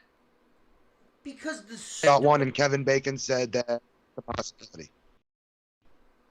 Yeah, and but as much as I love Robert Englund, Kevin Bacon as Freddy Krueger, there will be no sweeter Freddy Krueger. But really? But you know what it is? It's like, that's another burn me once. I'm not plopping down, because I plop money to go see that in the theaters. 2,000, okay? That was Get over it. Get over it. Here's the thing. Here's the thing, John. Here's the best part about all this. You don't like it? The original's still there. No one's getting rid of the original. The only original that's ever gonna get rid of is freaking Song of the South, because Disney just scrubbed that hand clean. There are versions of it online to buy. Oh, it's rare though. They're bootlegs, but you can't get it. Look, I actually saw on eBay somebody was selling a sealed copy of Song of the South for $2,500. Sealed. And they'll get it too. Yeah, because it's it had rare. 57 watchers on it. Because it's right. Yeah, because it's rare. Right. That's the only reason. But yeah. You can't be like, oh, burn me once, you won't burn me again. Because if you say burn me once, you won't burn me again, you're probably gonna miss out on some pretty killer shit. And now, yeah, I was burned. I was burned hard on Nightmare on Elm Street. Again, Exorcist, Nightmare on Elm Street. Anybody who knows me knows that those motherfucking movies are my jam. And only one of them still gives me the creeps legitimately. But like, you look at like something like Texas Chainsaw Massacre. Oh, love it. Yeah, even the reboots were good. That wasn't bad. I didn't hate that. I wasn't hating that. But what's the story? Okay, so there you go. There's the argument. You got burned on Nightmare on Elm Street, but you didn't get burned on Texas Chainsaw Massacre. So that Texas Chainsaw Massacre came out after Nightmare. But Ryan, that's not the point though. You'd have fucked yourself out. But here's the thing. No, that's the point I'm making. Here's my point. Story. What's the story of Nightmare on Elm Street? Dream killer. Can't sleep. Kind of hard to, but I'm saying like the main story of Krueger. It's a little complicated to explain, right? Well, yeah, because if you go by the original canon story from the first one, like he was just he killed children and teenagers. He was a serial killer. All right, what's the backstory of Texas Chainsaw Massacre? Inbred family. that kills teens that are doing bad shit, just like Friday the 13th. Yeah, that kills teens that are doing bad shit. Yes. Just like Friday the 13th. When the story is simple, I think the only one that really took away from that was Child's Play. Oh yeah, but I'm saying when the story. What? Child's Play was good. The only thing that killed Child's Play is they made too many fucking sequels of that. The reboots. That's what killed Child's Play. The reboot sucked, and I hate saying that because Mark Hamill's one of my fucking idols. Look, the reboot sucked, but we love you, Mark Hamill. You did a wonderful job. Yes, but I did not like the fact of how Chucky looked. Chucky too CGI. I didn't like the fact that it was an AI processing chip thing. Yes. Like, no, it's not. And no, it's the soul. But like, when it comes to, Give me the power. but that's the thing. When it comes to certain things, it's like it really depends on the story. Like, you said you like the Pirates of the Caribbean movies. Well, the Pirates of the Caribbean movies. The first one or two were good. Yeah, the Pirates of the Caribbean movies came from every fucking Pirates of the Caribbean book. Not the ride. The ride was added later. The ride was added before the movie, obviously, years ago. But was taken from the Treasure Island books. But it's like I said, I didn't mind. Because you had thousands of books that had storyboards for it already. It helped that you had, fucking Johnny Depp. And if they ever rebooted that, that would be a hard character to top because Johnny Depp made it his. But the question is as long as it's not Captain Jack Sparrow, then if it's not the Jack Sparrow character, then they can do whatever they want with it. Yeah. But if they try to redo it with somebody else's Jack Sparrow, it's just not gonna. Oh yeah, they already kind of because people are not gonna. They've kind of talked about that. Yeah, but it's the whole Aladdin thing all over again. Right, because it's a Disney movie with Disney dialogue written by Disney writers. They're not going to change the dialogue because they're getting a different actor. They're not. I mean, they already just announced the book adaptation of the next Aladdin, which is going to be the Alibaba and 40 Thieves, which, I'm not going to lie, if it's Will Smith, I might not like it. Well, let me put it this way. Right off the bat, it ain't going to be Will Smith, because right now Will Smith is not very well liked in Hollywood right now, so they're not going to back somebody with the controversy after the Will Smith but if that ain't happening. But the question is if they make it like what they said they should have, like people said they should have, and made it like a fucking Bollywood film, I'd actually enjoy that. That looks like that needs to be a Bollywood film. Let me put it this way: if I want a Bollywood film, I'll go down the street. But the point, though, my neighborhood, Jesus Christ, Aladdin should have been a Bollywood film. It's so fucking out there with dancing colors. It should have almost been like a Broadway play as a movie.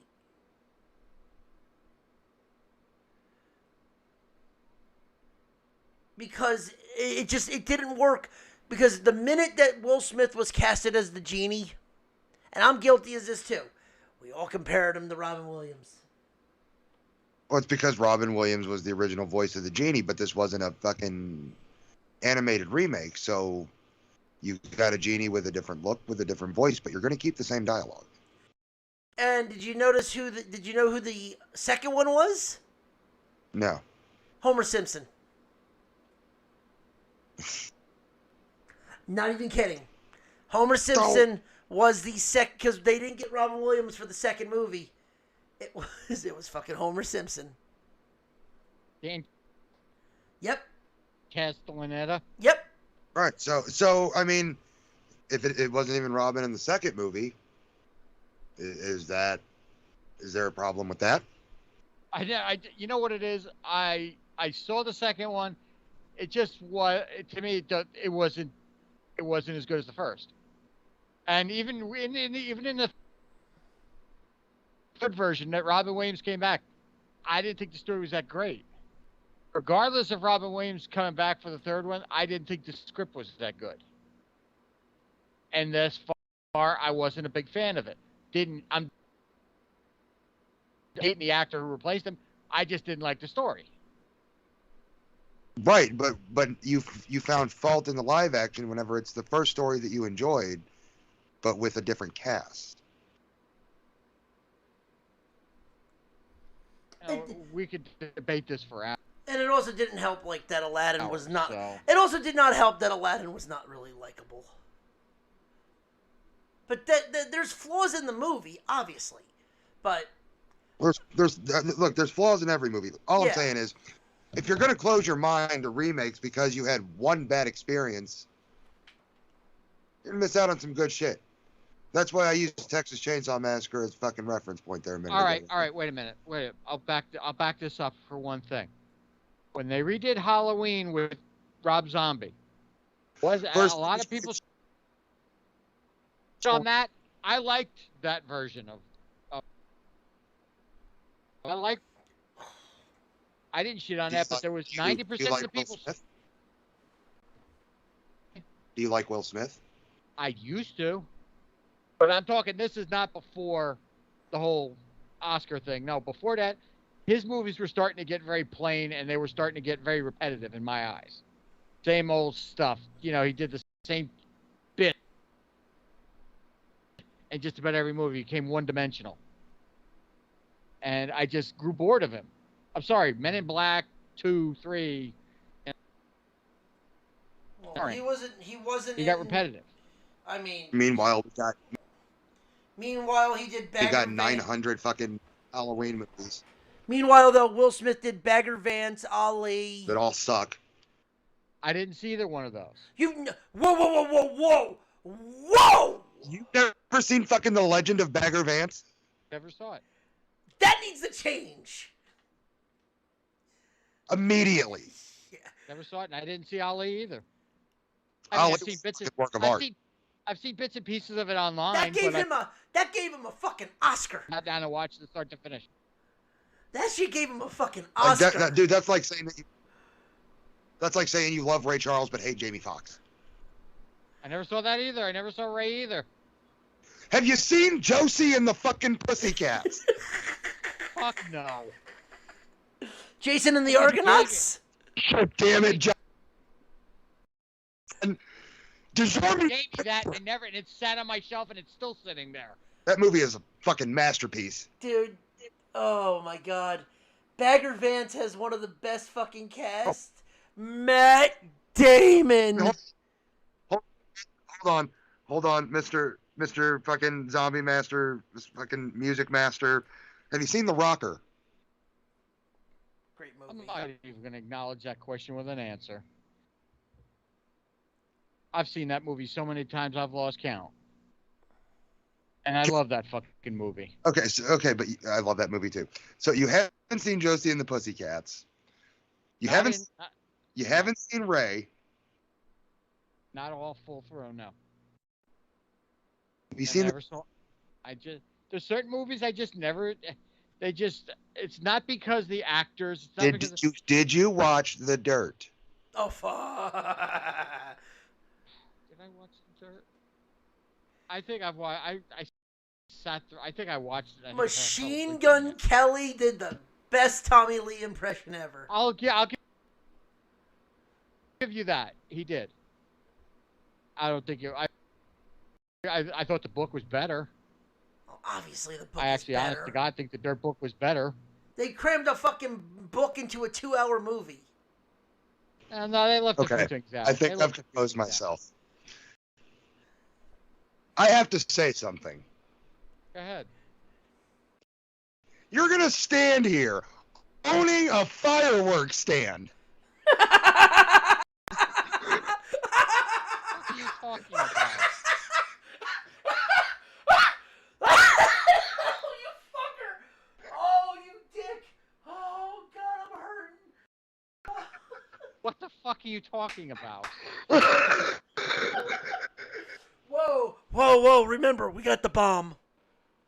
What the fuck are you talking Oh, about? God damn it! You just said that one line, and I knew where you were going with this. God damn it, Joe Dirt!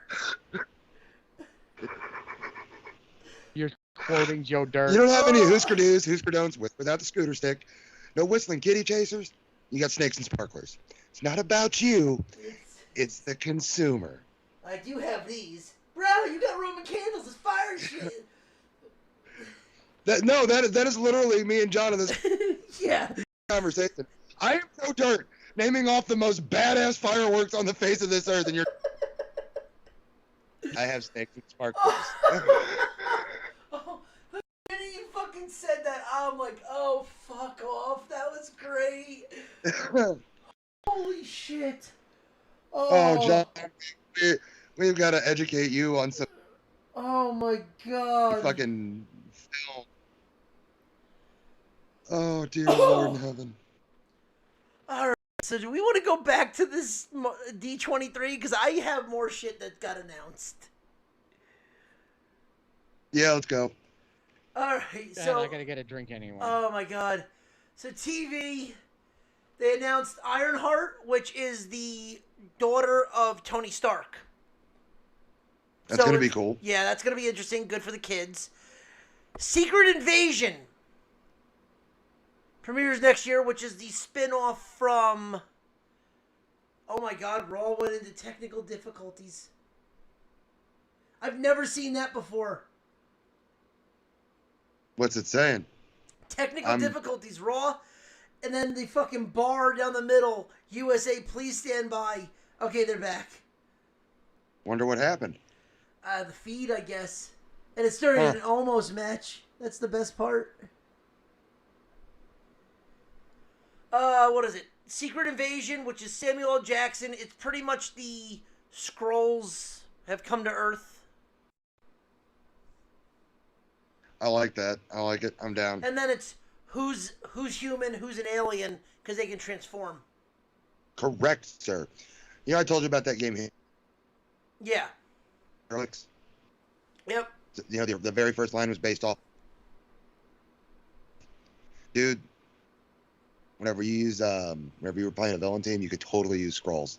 And they totally have that transformability, and you could steal any player's fucking shit. Oh, yeah. What is it? I used to try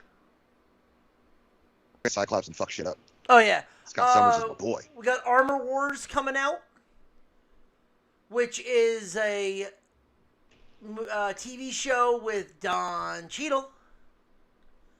I like Don Cheadle. As James Rhodes, as Rhodey. War Machine is back for a TV show. Nice. Season 2 of Loki.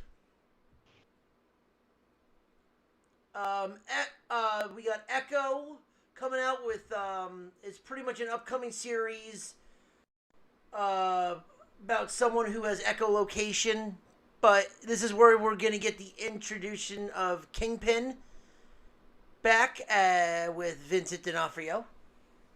Dude, he was so good. He was so good.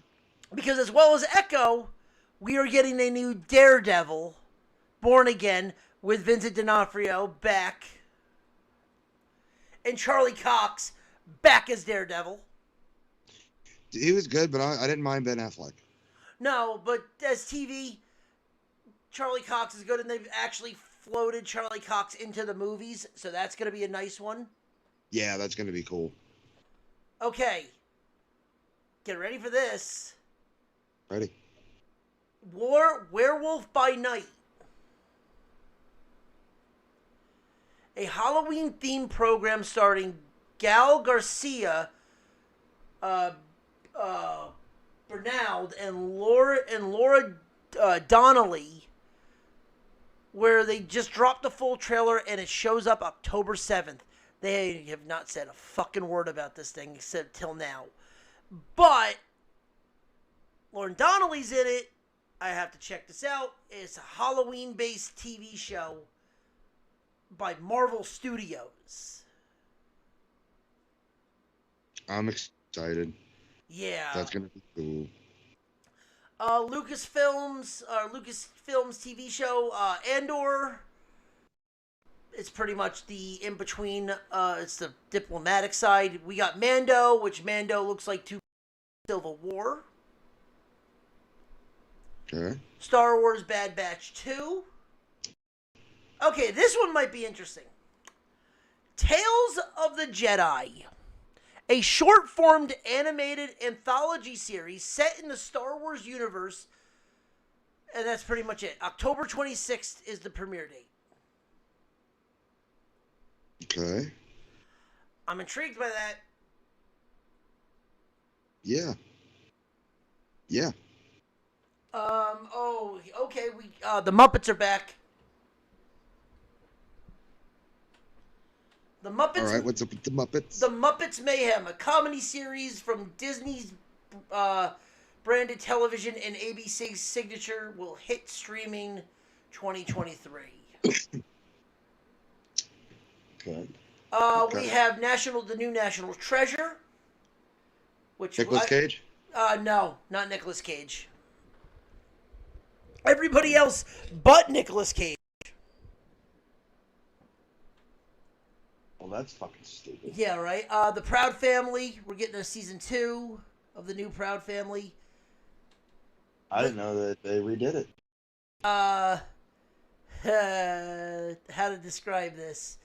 The Santa Claus. Okay. With wait. Tim Allen or Dudley Moore? Tim Allen. Okay. Tim Allen is looking to retire as the Santa Claus and has to find his replacement. I'll watch it just to say that I've seen the complete series. They showed one person in this, and it's fucking great. It's Peyton Manning. Yep. You already know where it's going because they already show. He goes, "Give me your best ho ho ho." He goes, "Ho ho Omaha, Omaha."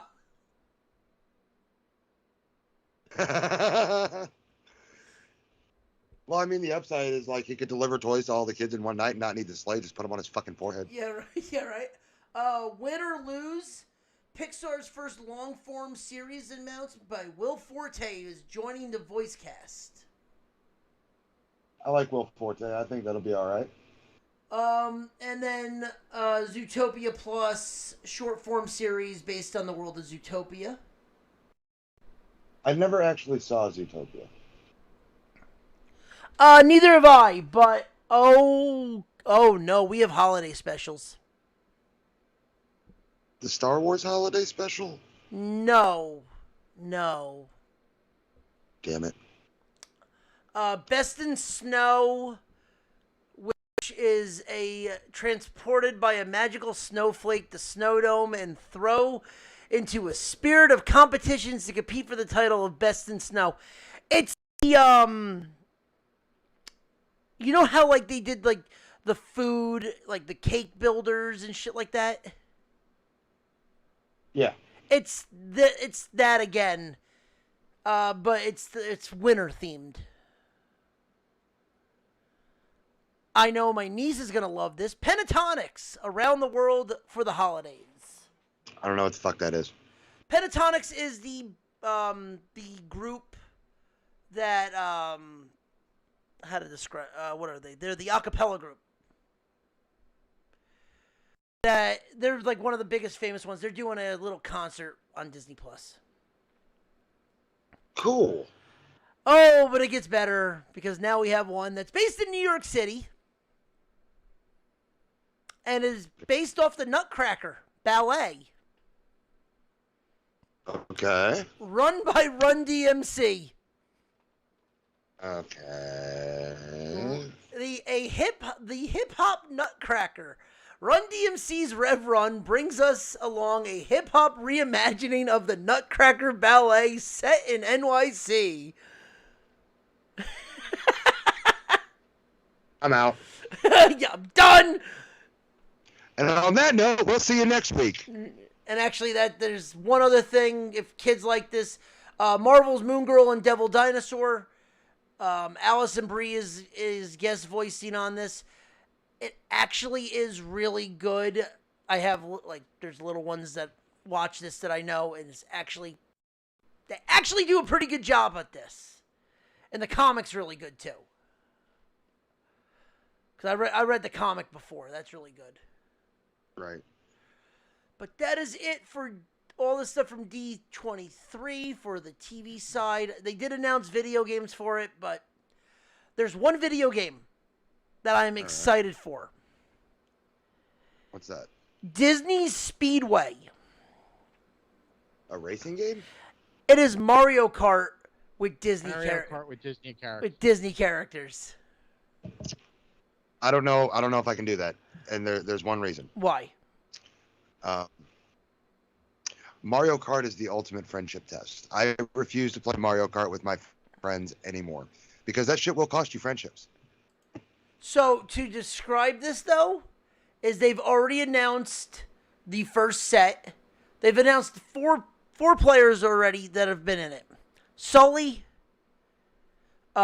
Mickey, Jack Sparrow, and Mulan. Okay. And they have they showed the weapons and stuff like that, which it looks really cool. Then they just dropped a monster hit of 5 other characters, and it's all of Monsters, Inc.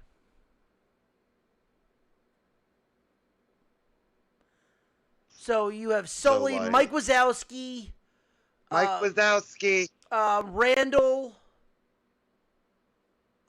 What's the fucking hello, Roz,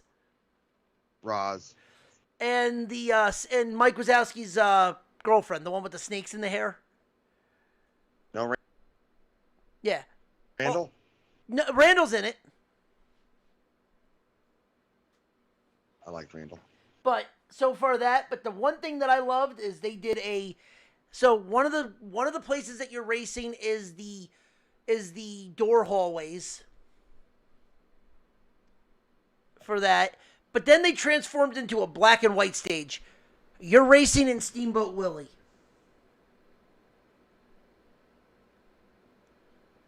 I'm in. I'm fully in on this. Jack Sparrow, you're going to get Pirates of the Caribbean themed. You're probably going to race Tortugo. Mulan, you're probably going to race on the Great Wall. Sense. You're probably going to race on the Great Wall of China. Well, yeah, it's Disney. And is it on Game Pass? That's all I want to know. If this thing's on Game Pass, I will flip my shit. But that is the one game that I am actually really looking forward. I mean, that Marvel Midnight Sun, which is a RPG. It's back to the old Marvel Ultimate Alliance games. You know what I'm talking about?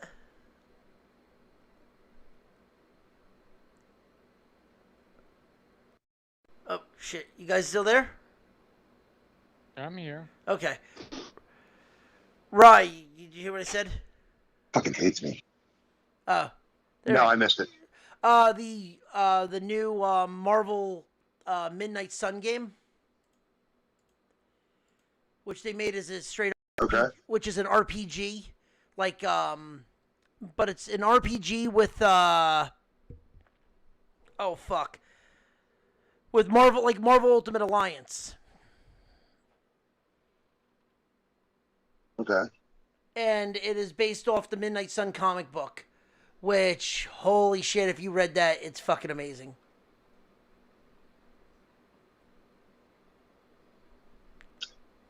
Sounds cool. But other than that, that's really it they announced. Is there anything else we want to dive into? Actually, I got an idea. Yeah. So I've got Hollywood Stock Exchange pulled up. Okay. I just took a look at my portfolio, and I got a little fuck around tab on here.